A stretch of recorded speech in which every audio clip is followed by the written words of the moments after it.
So first of all, I'd like to thank our guest speaker and MICPA for having this session and joining us in this webinar. This is more like a student forum, a class which we have on like 5 times in one semester. Oh. So let me share the rules for this webinar. Kindly keep your microphone muted all the time throughout the session. The Q&A should be at the end of the session. You are also feel free to write anything in the chat box if you have any question regarding this one. This session is already, I click on recording, so the session is being recorded. This is just for the non-commercial and in-house use only. So second is, I already shared the profile of our guest speaker, Mr. June, but just for a reference, our guest speaker, Mr. June, holds a bachelor degree in environmental engineering. He has extensive experience in sustainability reporting. And trust me, nowadays it's all about sustainability reporting. Yeah, because we are moving towards the ESG, SDGs, United Nations goals, so it's all about sustainability. He's well-versed in IR reporting, integrated reporting. Since our student has a little bit less knowledge about integrated reporting, it's basically a combination of sustainability reporting with your financial statement. And he's involved in the development of the sustainability development goals, implementation of the environment, social, and governance initiative. So right now he is in KPMG. Mr. June, before joining the KPMG, worked as a corporate sustainability professional in the real estate companies, where he has focused on developing sustainability reporting. Now I will hand it over to this ceremony to our guest speaker, Mr. June. Over to you. Thank you very much. First of all, also thanks MICPA for organizing this kind of sessions. I think it is very meaningful sessions for all the students to learn about what is especially all the big companies are doing in terms of like sustainability. So we are going to talk a lot about the reportings today, like how companies report on their sustainability efforts and how integrated reportings come into place to make sure that companies, they do very transparent reportings in terms of what they have invest in their ESG and what kind of impacts has it brings to the environmental society and also the economics, right?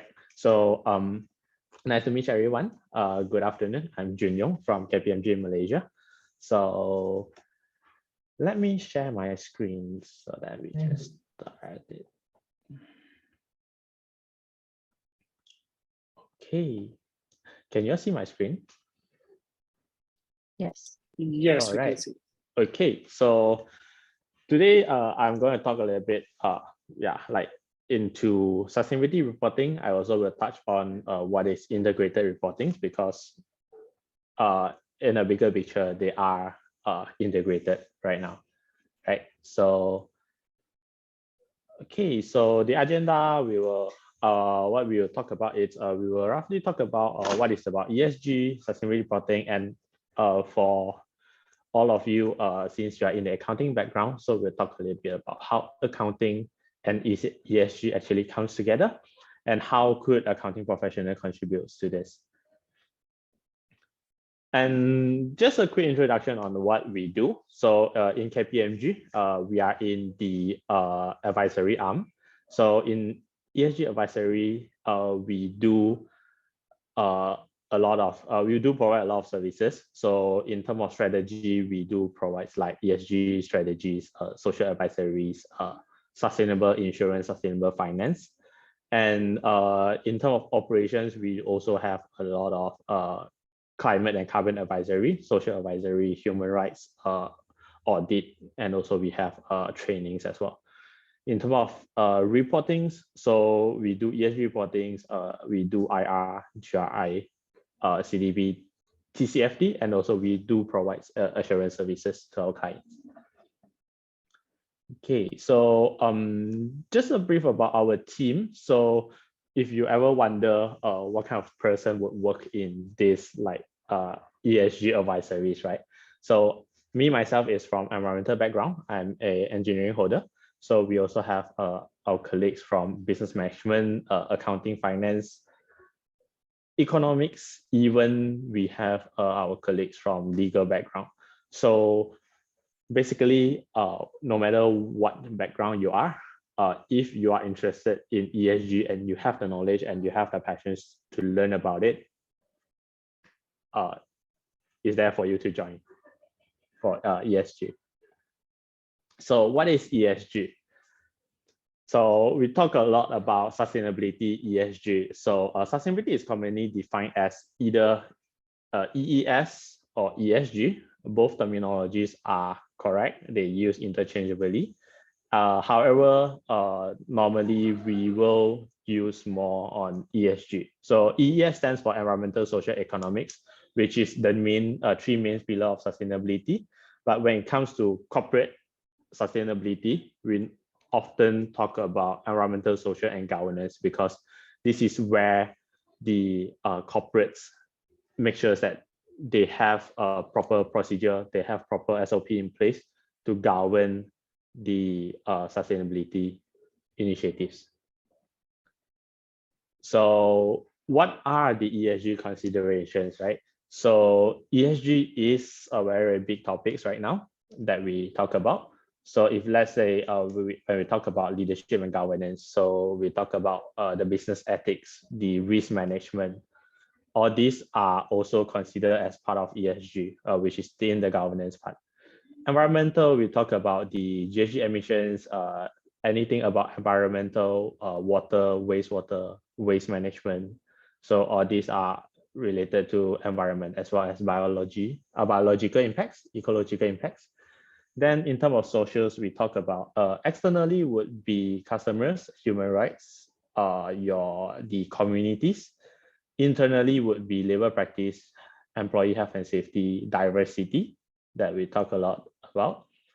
And also, it is also about your business innovations, like how you manage your supply chain, how you may ensure that you source your materials responsibly and make sure that there is good efficiency on it.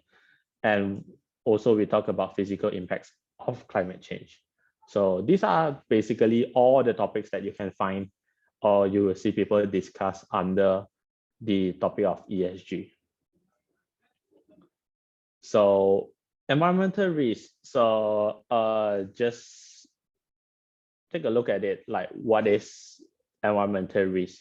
So I believe that everyone still remember what's happened end of 2021 and beginning of 2022. There was a serious heavy rainfall and caused floods in 7 states in Malaysia. And that's basically from the general insurance industries. That's probably like 2 billion to 3 billion of flood related claims. And that's a climate change issues that we know about, right? It is so serious that it causes like few billions, so that we after the flood happens, it causes few billions to actually rectify the issues, what happens to all the houses, to all the roads, and to all the amenities, facilities. So that's how actually climate change is impacting our lives, and it's actually also impacting the financials of the companies or even the countries. So when we talk about social and governance risk, few of the examples, I think it's you would have already seen it in any news articles, would be like human rights, forced labor issues. I think we have heard a lot about it during the COVID-19, during the MCO. And then we also talk about the supply chain, like how companies is not managing the supply chain and cause all these backslash in terms of like environmental and human rights issues. And also in terms of governance, we also talk about cybersecurity. Being in a like a technology era, cybersecurity is getting more and more like higher risk that every companies will need to manage. And so that's a brief about what is ESG. I hope you understand a bit more about what is ESG in detail. Then we move on to sustainability reporting, right? So what is sustainability reporting? Sustainability reporting is basically a framework is there for companies to report on their sustainability management, how much efforts they have put into it, what are the initiatives, what are the targets they have set, and what are their sustainability performance, and what kind of impacts are they creating for the environmental, social, economics, and also governance. So globally, there are some of the mainstream sustainability reporting standards and frameworks which covers all industries. The most widely adopted sustainability reporting standards is actually what we call GRI standards. It's called the Global Reporting Initiative Standards. And after that, closely followed by the application of integrated reporting frameworks for integrated reports. And in Malaysia, all public listed companies are they need to refer to the Bursa Sustainability Reporting Guide third editions to report their sustainability management and also their practices. So right now, because of all the ESG topics, it's getting it's getting more and more trendy. Like basically, I think everyone is talking about ESG. So we also have a lot of others reporting frameworks, which is more specifics, such as the Task Force for Climate-Related Financial Disclosure, which we call TCFD. It actually recommends company to consider the impact of climate change on its operations in terms of financial and non-financial risks. So it's more of asking companies to have like proper governance, risk assessments to look at how climate is affecting their business and how their business is affecting the climate. So apart from TCFD, we also have another one we call a Task Force for Nature-Related Financial Disclosure, which basically talk about the biodiversity and ecology impacts. So companies are required to consider ESG and impacts of climate change on strategy and operations, demonstrated the integration of ESG related consideration into their business strategies and the adoption of appropriate measures and targets to manage material sustainability matters. So, and also with the new Bursa requirement, it's also highly recommended for companies to obtain independent assurance for their ESG reportings. This is to ensure that all the information that they are disclosing are accurate and transparent. Okay, so that's just now what I mentioned is just of numbers of it, which is now widely adopted. So in terms of ESG reporting landscape, we do have a lot more. When we look about reporting standards, we look at GRI, we look at the SASB standards from Value Reporting Foundation, and we also have the IASB and ISSB. So reporting frameworks, we have the integrated reporting that I mentioned just now, and then we also have the CDP, which is a climate disclosure project. And then after that, TCFD, we also have the UN Global Compact, and also if you know, familiar with this wheel, this is the SDG.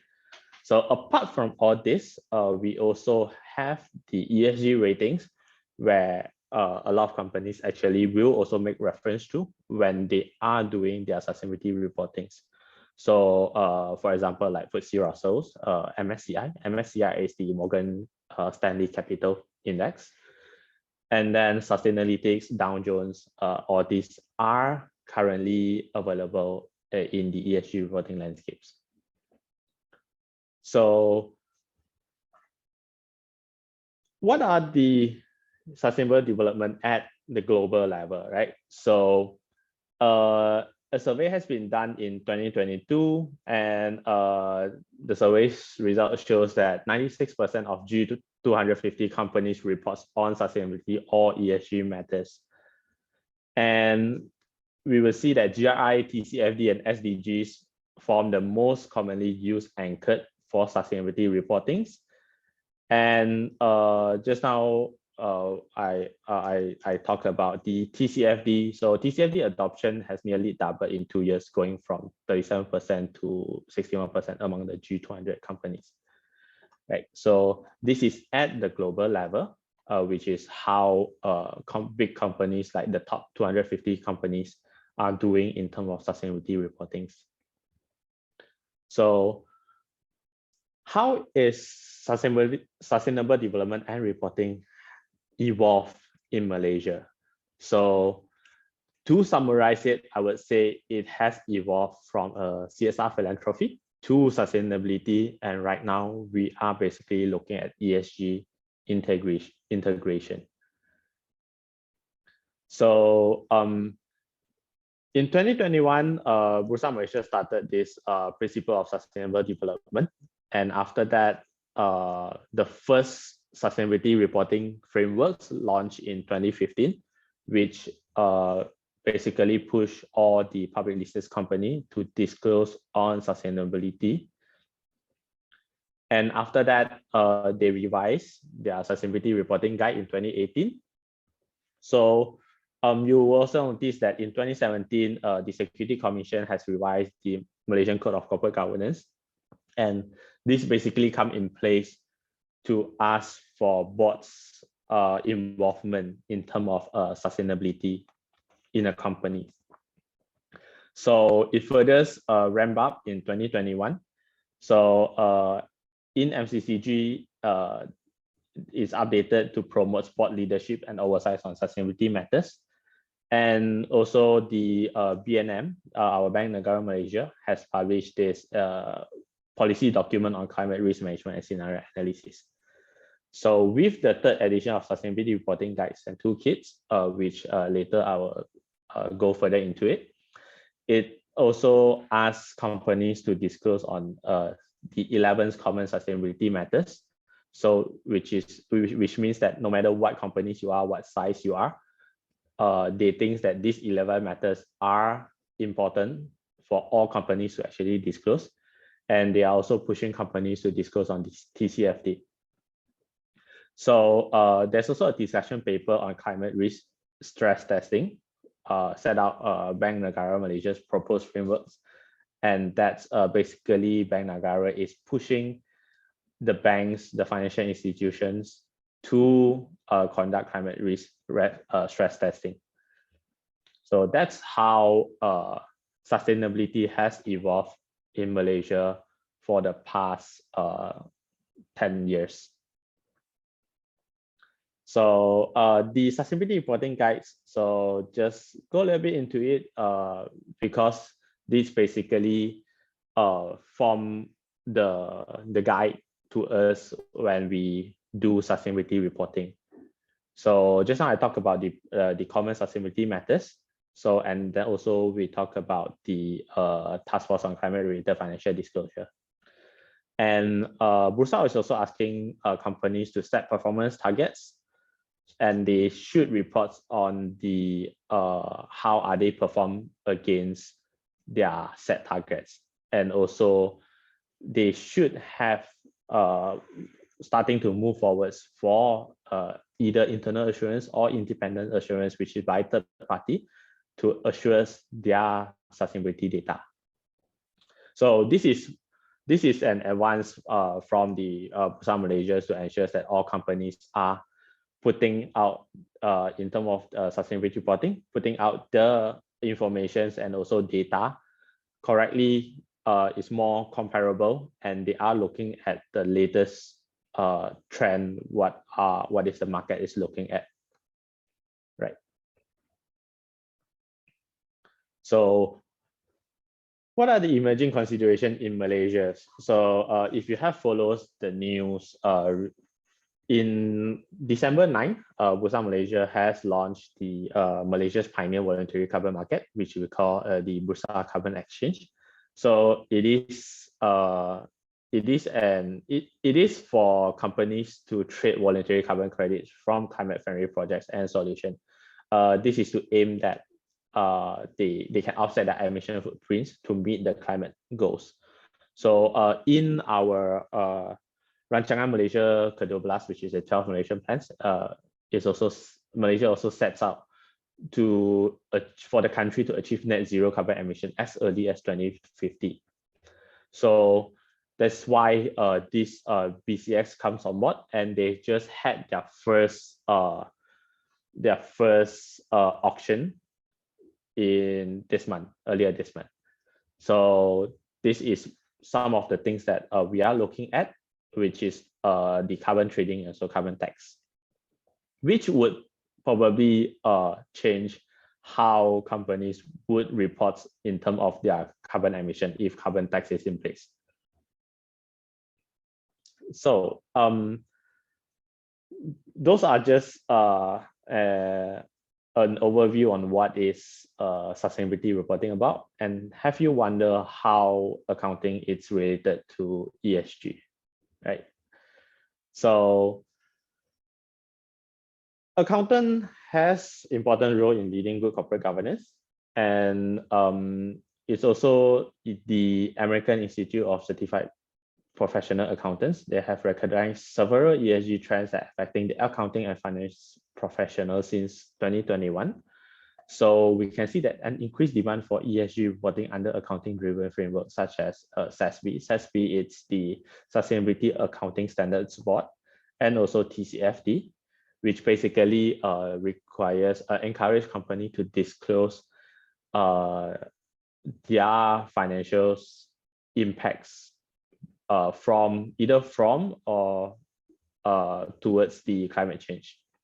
So there's also a call for global sets of sustainability reporting standards, which we'll go into it later. And demand for CPA assurance service on its reported ESG information.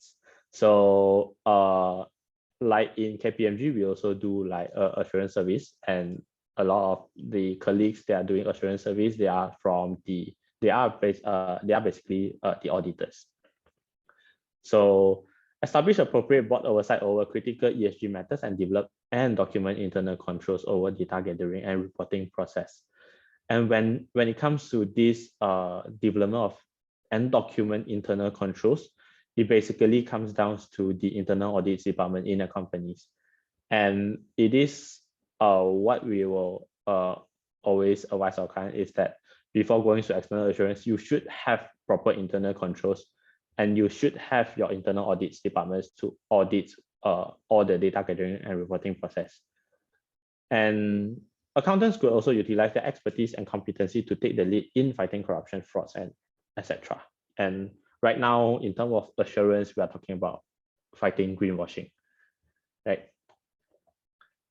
Okay, so this is what I talked about just now, how the financials and non-financials reporting is going to get more integrated. So with ISSB announced in COP26, so this International Sustainability Standards Board is developing the IFRS Sustainability Disclosure Standards, and this will provide a global baseline and be focused on the enterprise value.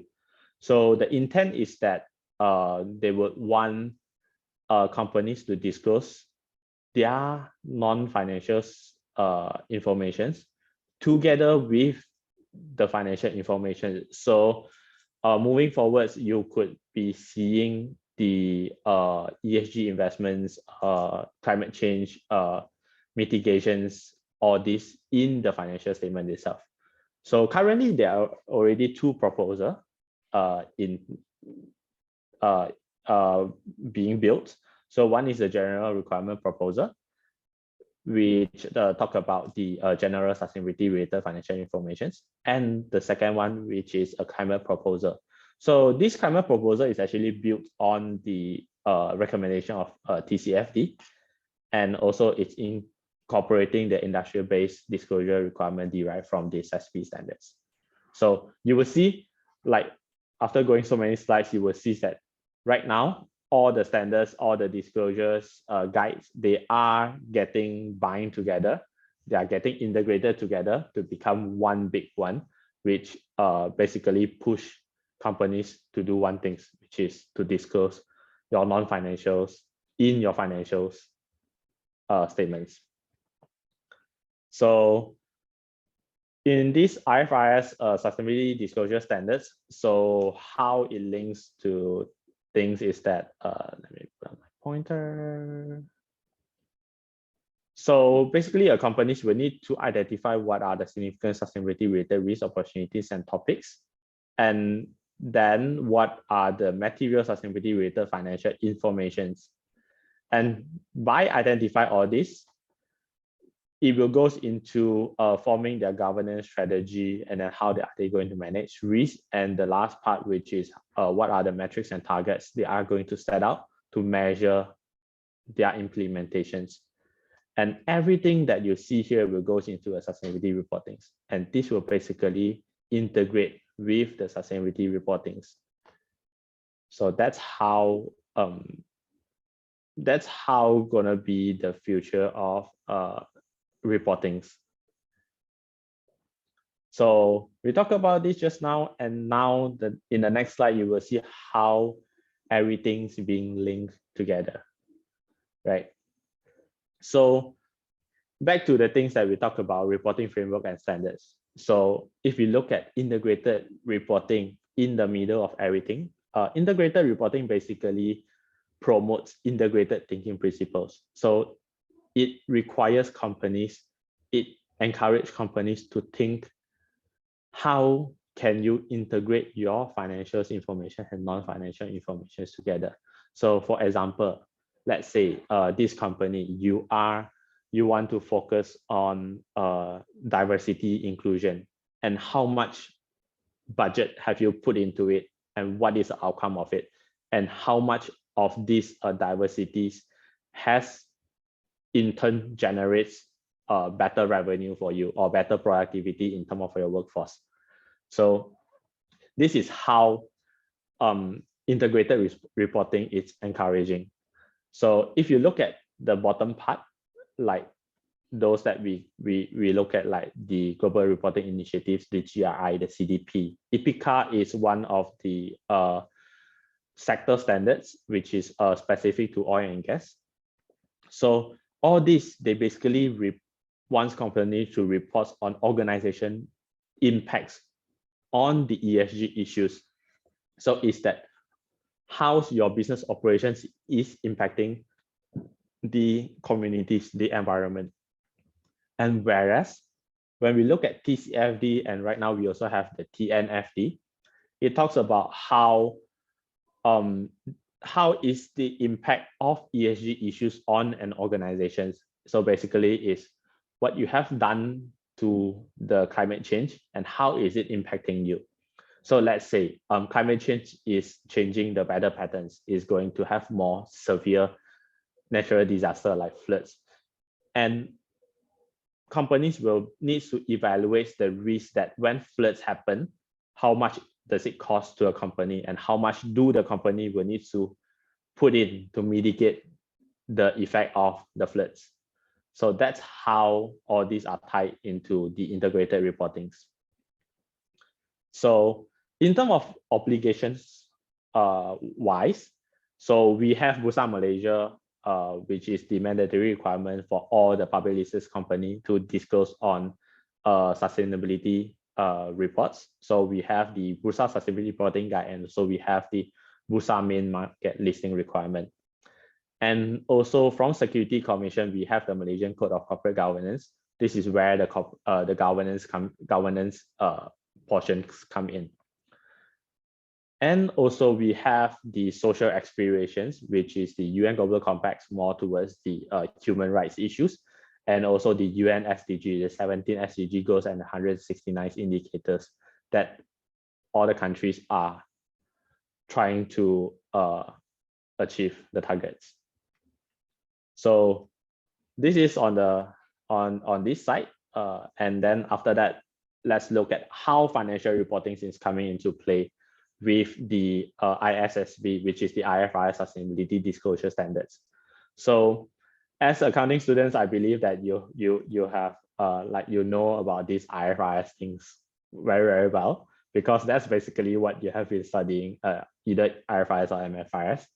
So they have these International Accounting Standards Boards, which is what you are looking at right now.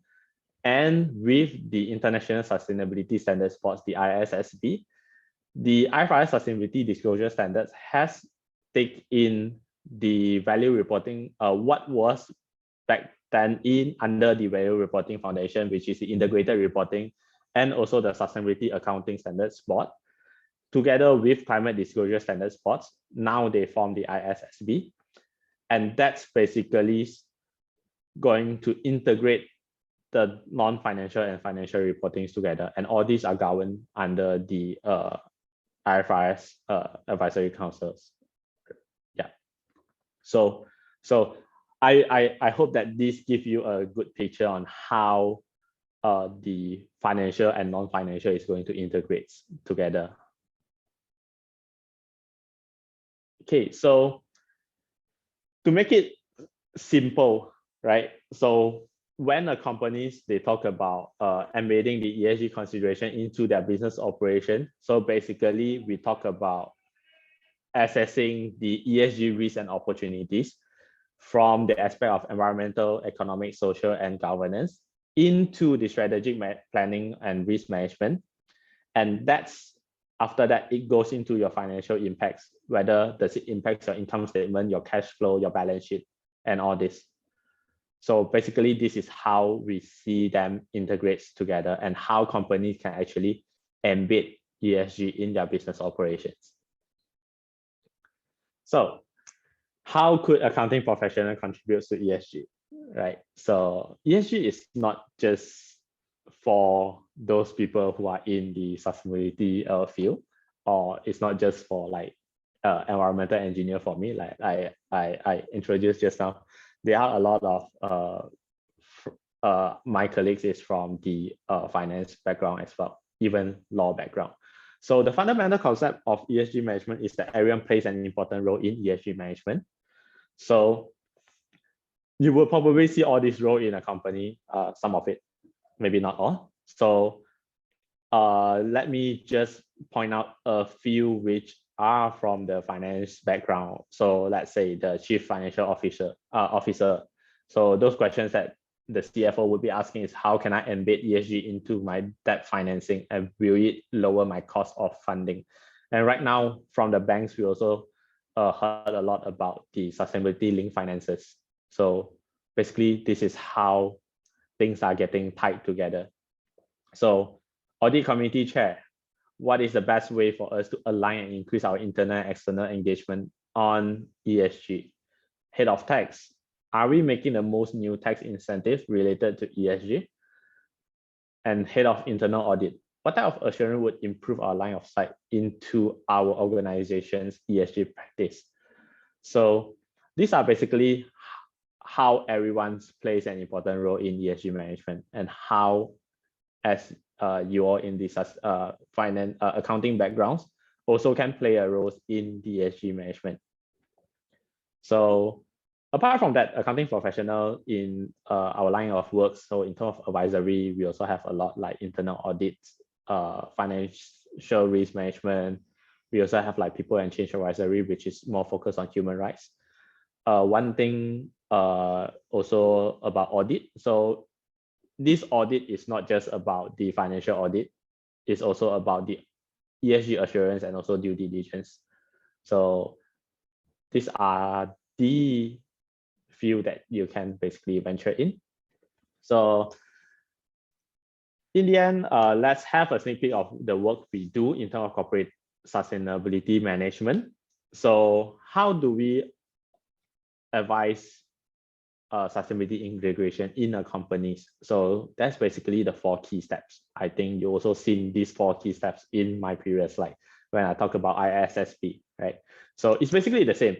So we talk about governance, we talk about strategy. So governance as in how the senior management, how the board of directors are going to oversight, and how they are going to put in place policies and procedures to govern the ESG related risks and opportunities. And then after that, after identifying that, having in place of all the policies, what kind of strategies and financial plannings should be in place to tackle those ESG related risks and opportunity. Then it comes to the risk management. And then the last one is that when you have all these action steps and strategy, you need to have the right metrics and targets to access and manage relevant ESG risks and opportunity. So that's basically how the sustainability integration, ESG integration is happening in companies. So in terms of doing all this, we do a lot of stakeholder engagements for companies. So we engage their stakeholders in terms of externally, like the local communities, the governments, regulators, the suppliers, partners, to identify what are the key ESG focus that the external stakeholders are looking at. And then after that, we also look internally from the board of directors, senior management, and also the employees. What do they think are the important ESG matters to the companies? Then in terms of measuring ESG related data, this is how we basically help companies to come up with metrics and targets to measure what they do and to make sure that they manage it properly and it's tracked. So how to report on ESG efforts?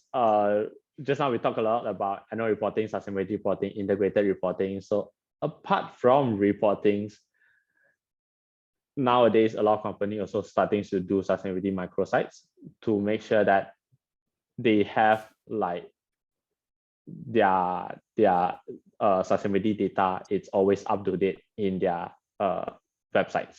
So this is just another way of doing sustainability reportings.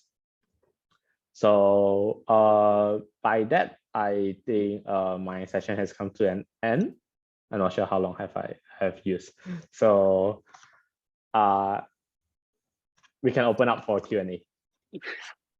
Wow, thank you. Thanks a lot for presenting this topic. This topic is very close to my heart because I'm working on sustainability for the last couple of years and published few papers on that. So the question, I don't know, we don't have any questions so far in the chat box, but there are a couple of questions from my end. Number one is about scoring. Like, for example, do KPMG so far score a firm or give a ranking or score based on the sustainability? Is there any, because just like Bloomberg has one ESG score, many scores showed by you today on different databases, right? So my question is that whether KPMG as a firm do the scoring for the other companies of their ESG? We do not do that. Don't do that. Yeah. Okay. And if you wanted to do that, you have to come up with different factors because they involve a lot of factors in it, right? Yeah, correct. So let's say we talk about, I think in Malaysia, the most commonly that companies are referring to is the FTSE4Good ESG ratings. So they have a good set of questions, a good set of indicators that evaluates companies in all different aspects in terms of the ESG. So, but that's the one thing that we don't do. So whenever companies come to us talking about they want to improve their ESG performance, so we will basically look at all these standards and also ratings, because one thing about ratings is it's very straightforward. If you are being assessed under it, and you will see the improvement in terms of your scoring. Yeah. Yes. Another question, which is new to me, this website where the company disclosed their all the ESG data, or I can say the sustainability data on the website. Am I right? Yeah. So is there any one database which has combined this all, or we have to go to the every company website where we like to invest on that? For example, I'm an investor and I like to see, or I like to invest in that company who is better in ESG. So using their website, how you can say, hey, this is better than this one? Okay, so as far as I understand, normally, if you are an investor, you are looking at the company's ESG performance. So if you already have like a choice of it, then you can basically look at the company website itself. But I think when you are doing a lot of comparison on like which company has a better ESG performance, normally investors goes to like the MSCI Sustainalytics or these ESG rating sites, and they basically publish all the companies which they access. And then you will see like a comparison over there, and you will get their ESG ratings reports. So from there, basically you can already look at how the company is performing in terms of their ESG. But just that each of the ratings, they have a slightly different sets of assessment criteria. So yeah, that varies from ratings to ratings. Okay. We still have a couple of minutes. Just one last question on my end. There is no other question in the chat box so far. Yeah, it was a good presentation. Yeah, it increased my knowledge towards the history of the Malaysian ESG, how they developed so far until now, and what are the standards they are applying now. So it was very useful. Okay, one question during your slide was about that index for the carbon emission companies. So how many am I pronouncing it right? There's an index you have made. The Bursa Malaysia has introduced an index for the carbon, something like. Sorry, I don't have the exact slide. Otherwise, I can refer you the name. Maybe are you referring to the Bursa Carbon? Let's see. There's an index for it. Are you referring to this one? Bursa Carbon Exchange, yeah, BCX. Yeah, the BCX, yeah, correct. So as a BCX, what exactly they do? Like they need to disclose what is their emission, or what is their goals, or what is the criteria to count it as Bursa carbon emission, carbon exchange? Okay, so this basically is that they are trying to govern the selling and purchase of the carbon credits. So right now, when a lot of companies are talking more about their GHG emissions, and in terms of reducing it, one of the way is actually offsetting it by purchasing carbon credits. So all these carbon credits could be from the let's say forest operators or the large-scale solar system. So because these are basically operations that don't generate carbons, and companies they do offers carbons credits for companies to offset their GHG emissions. So Bursa is setting up this platform basically to can I say legalize, but to govern the selling and purchase of the carbon credits. And also, I think it also serves as a way in terms of how much would they put a price in terms of carbon, and that would lead to the pricing of the carbon price, the carbon tax in the future. So they need to know, like, from the market, how much would people pay for, let's say, 1 unit of carbon, and that would basically as part of their consideration when they are going to come up with the carbon tax later. Oh, okay. While adding the companies in this exchange, BCX, did you also find any difference in their market position? Like the moment the company enter in this BCX, maybe the share price goes up? We have not been looking into that because BCX just launched like December last year, and their first inaugural auction was in earlier this month. So there isn't a lot on that yet, so I can't say much about it. Okay, thank you. Thanks a lot, Mr. Jung, for an excellent presentation and making this webinar more meaningful and interesting. Especially, it opened up many concepts from my end to do more research on that areas. Nowadays, I was looking for a topic, so I think this webinar really opened up my mind. Now, I would like to thank our MICPA, and I would like to hand it over this session to Ms. Eileen, who is the head of marketing department of MICPA. Over to you, Eileen. Thanks so much, Dr. Kakan. Thanks, Junior and KPMG also for the guest lecture earlier. I hope everyone found it as interesting as I did. I'm here to talk to you very quickly about the MICPA CANS qualifying program because all of you are accounting majors. You will definitely want to know more about the future, what it holds for you as a professional. And being Australian grads, this is actually the most logical progression for you to do an Australian-based program as well.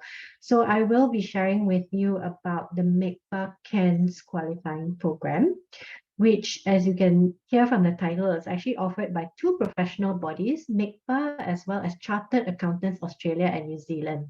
So if, as an Australian grad, like you may have heard from your friends who've studied in Australia that if they were to join a Big Four firm in Australia after their degree, they will have to do the CA program, which is this program.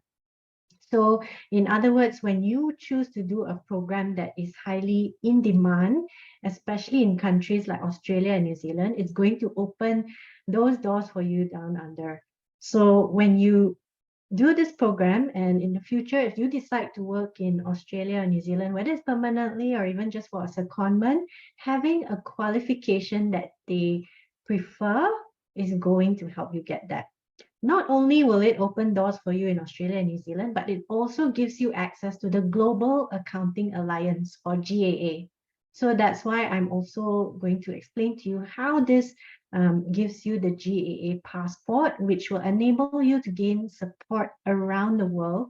And when I say support, I mean technical support, because as you can see, accountants' work is very technical. You guys know a lot about your standards, about the rules and regulations surrounding businesses. And so that's why you are advisors to businesses. And so wherever you go, you need to have that localized context and support so that you can advise them according to what is required in each country. This program that I'm sharing with you today has actually been revamped. And since last year, we started offering it in Malaysia. And why it's been revamped is because, as you can see around you, the world is changing so quickly. Nowadays, accountants don't just know about accounts, right? It's really about even technology, knowing how to use technology to support the work that you do. And so you would hear terms like big data, data analytics, financial modeling. You need to know all these things as accountants as well. And we've actually embedded this new content into our program. And we even have a new subject called Sustainability for Accountants. So very much in line with the future trends. I'm going to share with you a quick video just to give you an overview of the program. Be ready to be every business's remedy, to play the role of advisor, not calculator, to have every prediction and world event work in your favor. Be ready to make a difference. Ready to be visionary, to charter your impact on every community. Tip societal scales with skills that give people more power than protest barriers. Be ready to go the distance. Ready to be the most valuable asset, to see technology as opportunity and make innovations work for you, not replace you. Be ready to be irreplaceable. Ready to evolve in the real world as a professional accountant that leads the front lines of whatever comes next.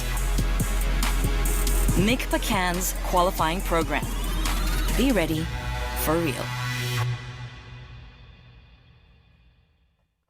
So indeed, this program aims to prepare you to be ready for the real world and to be ready for anything that comes your way, really. So, just like many of your seniors, all our graduates have gone before you, and they're working around the world, they're able to use the qualification to open many global doors for them. A lot of Monash graduates have also come through our doors, doing very well, not just in Malaysia, but in various parts of the world, a lot in Singapore, in the US, Hong Kong. We had someone in Japan also, Australia, New Zealand, you name it. Yeah. So as Monash graduates, just want to let you know that you have to do a professional qualification to be recognized as an accountant in Malaysia, because only MIA members, the Malaysian Institute of Accountants members, can be known as accountants. So if you have a degree in accounting, it's not enough. You need to obtain a professional qualification so that you can then join MIA, because MIA has recognized MICPA and CANS. So once you have our membership, you can then join MIA. So since you can see on the slide in front of you, there is a huge deficit in the number of accountants in Malaysia. So there's lots of opportunity for all of you in Malaysia. So if you choose to, stick to this profession, you're in the right field, plenty of jobs and roles that can suit you. So a bit about MICPA, we are the only Malaysian professional accountancy body. So you guys should be very proud that there is a homegrown professional body. We're around since 1958, but we are also internationally recognized. We are a founding member of the International Federation of Accountants since 1977. So IFAC is an international body that governs all accountancy bodies around the world. Okay, so in terms of support, we play a very important role locally in Malaysia because we get invited to dialogue with all the local regulators. So you've heard about Bursa earlier. We also deal with the SC, Securities Commission, Ministry of Finance, Audit Oversight Board, Customs, the Inland Revenue Board, Companies Commission of Malaysia. So you name it, we will be one of those who are invited to the table because we need to give our input and feedback to the regulators. And later on, whenever there's any updates, we get it, we share it with all our members so that they can then give the right advice to their clients and the businesses that they serve. So that's why that local support and context is very, very important for accountants. Because as you know, around the world, every country has their own tax laws, their own company laws. The way of doing business is a bit different requirements. So that's what our role is in Malaysia, which is to support our members in Malaysia. We've been running a program. Many of you, if your parents are accountants, they may have told you about MICPA, MICPA. Previously, we were an association. It was a very, very tough exam. Okay, so what we have done since then is, we've revamped the program. Since 2009, we joined forces with CAANZ, Chartered Accountants Australia and New Zealand, to conduct a joint program, which gives you a dual qualification. So you do one program, you get 2 titles. So once you become our members, you can then call yourself a Certified Public Accountant of Malaysia and a Chartered Accountant of Australia and New Zealand. Okay, so in Malaysia, we have a council of 25, and they actually provide the direction and governance over the institute. And you'll see that our leaders, our council members actually come from the major accounting firms and other large organizations, and they hire a lot of accounting graduates every year. So that's why we have close ties with all the firms, like KPMG. Datuk Johan is a true blue MICPA member who went through the MICPA qualification, and he's a managing partner now. So he's also sitting in our council. So we're able to provide you with that link to employment as well. So we often do help our candidates, share their CVs with the firms so that they can continue to pursue the program, gain the necessary work experience with an approved training employer. We have a lot of prominent MICPA members that we're very proud of out there. There's too many to show all of them, but these are just some of those that you may have seen, the logos of the companies. I'm sure you recognize them. So they are not just large companies, but also regulatory bodies as well. So I have covered how we are internationally recognized. I want to add on the local support around the globe. So this is the Global Accounting Alliance, or GAA, where once you become a MICPA and CANS member, you can then gain support from all of these other bodies free of charge. So the localized support that I mentioned, they will be able to provide you insights into what's happening in each of these locations around the globe without you having to pay them additional membership fees. Okay, so you can go to Canada, the US, Scotland, England, Wales, Ireland, Germany, South Africa, Hong Kong, and Japan. And of course, our partner, Australia and New Zealand, will definitely provide you the support in those two countries. So that's why it's important for accountants to be part of this GAA so that you can gain that localized support. Okay, so I've covered dual qualification. So this program is exactly the same as what's offered in Australia and New Zealand and the rest of the world, except for the tax paper, which we customize to Malaysian tax to make it more relevant to you guys who will be working and practicing here. And after all, you do need to understand how Malaysian tax is applied. Okay, and I have covered employment opportunities. The next part I'm going to talk about is actually the program itself. It's not meant to train you to memorize. It's really about developing a professional skill set to be well-rounded, strong technical knowledge, also soft skills, the analytical and critical thinking skills to apply the knowledge, because no point memorizing the voluminous standards when you don't know how to apply it.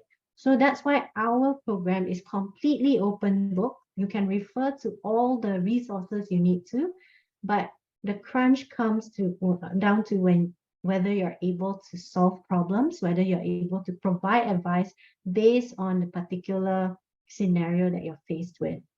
Okay, so for Monash graduates, you actually can gain potentially full exemptions from our professional stage or PSE and go straight into our advanced stage, which is the joint program with CAA and Z. So you just need to ensure that you have completed the professional sequence of subjects at Monash, and I believe your faculty would have advised you on what those subjects are. But this list I'm sharing with you actually comes from CANS. They've prepared this and determined that, yes, you must do all this like financial accounting, management accounting, the finance, assurance and audit, business law, company law, income tax law. Some of you may be thinking if you go to Australia for exchange, even if you do the Australian equivalent, we still accept it. Okay? AIS, micro and macroeconomics, some statistics. And as long as you've done these subjects, you will get full exemptions from our PSE, professional stage. Okay, so you will move on to our advanced stage, which is that joint program that I mentioned. So these are the subjects that you will need to do. No doubt, yes, there are a few more boxes compared to our previous structure. However, I want to emphasize that instead of 3 terms, we now offer 4 terms per year, and that's possible because each subject is much shorter than before. So ethics is only 2 weeks long. The rest are 8 weeks. Elective is 6 weeks. The longest being tax at 14 weeks, because there's quite a lot to cover in that subject. But what I want to highlight here is that we have minimal exam requirements. Only 4 of these subjects have a final exam. The rest are coursework based. So you do assignments, you write reports and all. So everything is online, open book, and you can do self-study, or if you need classes, we also have tuition providers that you can sign up with. Okay, so very, very flexible. Although we have 4 terms per year, if you choose to only do 1 subject per year, that's fine. It's completely up to you. Okay, so you can complete all of these subjects within a year, but if you're working and studying, we recommend that you pace yourself, take your time, take 2 to 3 years, mainly because you still need 3 years of work experience. That is a requirement. Okay, so keep that in mind. And also we added electives. So I just want to highlight the subjects that we added. So you start off with ethics and business, a 2-week subject. You have to do risk and technology. That's where we give you an introduction to telling a story through data about IT risk to the business as well, general business risk. The electives allow you to specialize, so you can choose to specialize in data analytics and insights. That was the most popular subject last year amongst our students. And you will end with a case study. Okay, so other core subjects like financial accounting, taxation, business performance is management accounting, and audit, these will always remain in our program. These are the 4 main pillars in accounting theory. So you have to do these 4, and we've added ethics, risk and technology, and the elective.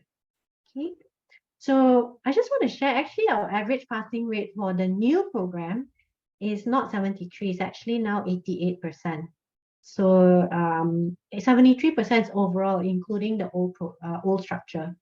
Okay, so it has changed a lot. And I think the way that we design this program is to help you learn along the way rather than just test your cramming capabilities at the end of the term. It's not about that.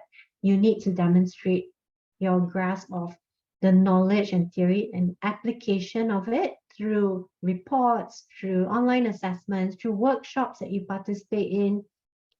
There are group assignments and presentations, there's recorded presentations. So you can see that it's a very different way of learning.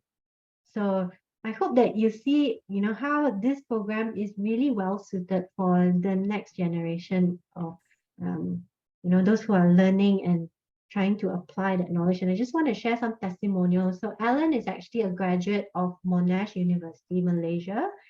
He took up the new program under sponsorship, and he's the world top scorer for risk and technology. So they've all shared good reviews of the new program, how it's aimed to develop both soft skills and technical skills, the digital resources. I'm going to share with you another video about the online platform.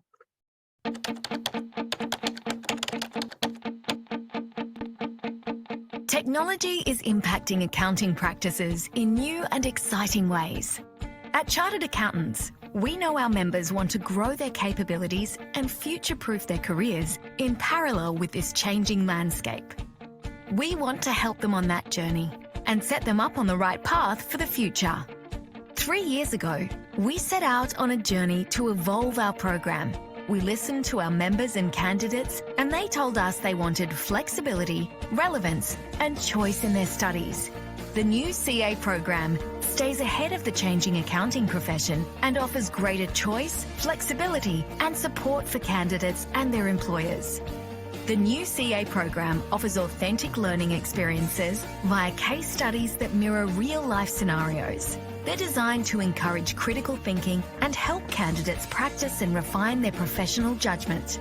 The completely digital interface is intuitive, interactive, and easy to navigate, while the success secrets of real-life CAs provide tips and tricks to complement the content. The new CA program's My Capability Learn provides candidates with a holistic overview of the subjects they're enrolled in. It is designed to promote a flexible and interactive way to build skills, engage with subject content, and connect with peers through discussion forums and live workshops. The new CA program's interactive digital study guide is designed to complement candidates' preferences for flexible learning while upholding our commitment to environmental sustainability. We've partnered with Wiley and Vital Source, so the study guide is linked directly from within subjects.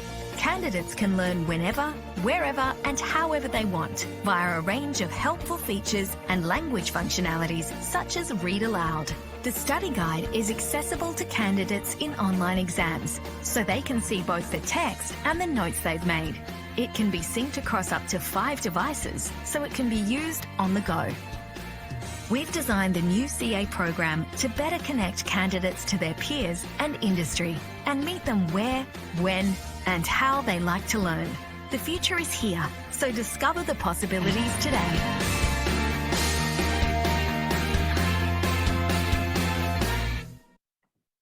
So you can see it is a very advanced learning platform, and we hope that you will see, it is very similar to what you've done at Monash, and it will be a very seamless transition into this program. So for the 3 years work experience, you can work with either an accounting firm or commerce and industry, essentially an approved employer, because we have mentors in each organization who will act as your role model, someone that you can refer to, and they will be the ones signing off on your experience.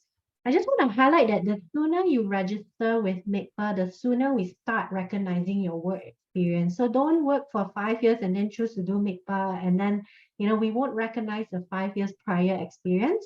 So choose to do, set your mind to actually start on a program as soon as possible. I just want to share that we do have a lot of sponsorship opportunities for full-time study. After your degree, you can study our program full-time with Sunway Test or Taylor or even Timber Education. So we have full-time sponsorships for Bumi Putra from Yayasan Peneraju and Mara. And we have open to all. We have our MICPA Educational Trust Fund Scholarship. So you can also apply for this if you wish to. Once you become a member, you become a MICPA member, you become a CANS member. You can also then have access to MIA membership. With MICPA membership, you can also apply for audit license, tax agent's license, company secretarial license, and insolvency practitioner's license in the future once you have decided on your career path. And remember that this is the most highly regarded professional qualification in Australia and New Zealand, especially access to the Global Accounting Alliance. And I shared all the other great reasons why, but mainly choose it to stand out and be different. Yeah, you're already unique as a Monash graduate. So pick a professional qualification that will complement your status as a Monash graduate. So if you're interested in sponsorships, you can contact us at sponsorship@micpa.com.my. We do have a webpage on our website about the various sponsorships. If you want to speak to us after today, you can always make an appointment for a virtual consultation with us. And just like to invite you to join us for a coffee session, virtual one this Thursday, to hear from our young members. So they will be sharing their experience firsthand, and you can ask them questions. It'll just be a very, very casual chit chat with them. And I'm just going to share the link in the chat with you. You can click on the link to register. So this Thursday at 3 p.m. So with that, I do encourage you, follow us on social media, LinkedIn, Facebook, Twitter, and Instagram, so that you can find out more about upcoming free events, any articles that we share, you can connect with us through those platforms, message us if you have a question to ask, or you can share your details with us through this QR code here, and we can keep in touch with you guys. So it's been a pleasure speaking to all of you. I'm Eileen. Email me at eileen@micpa.com.my if you would like to ask me anything after today. So yeah, with that, going to pass the time back to Dr. Kakan. Thank you very much. Thank you, Eileen. Thanks a lot for such a nice and very visual presentation. It has 2 videos in it. I wish my lecture are more interesting like this. Okay, so in the end, I just close my remarks by saying thanks to our distinguished speaker, Mr. John, and MICPA. In the end, I would like to say thanks for all the participants for their overwhelming participation and making this event successful. Thank you. Thanks a lot.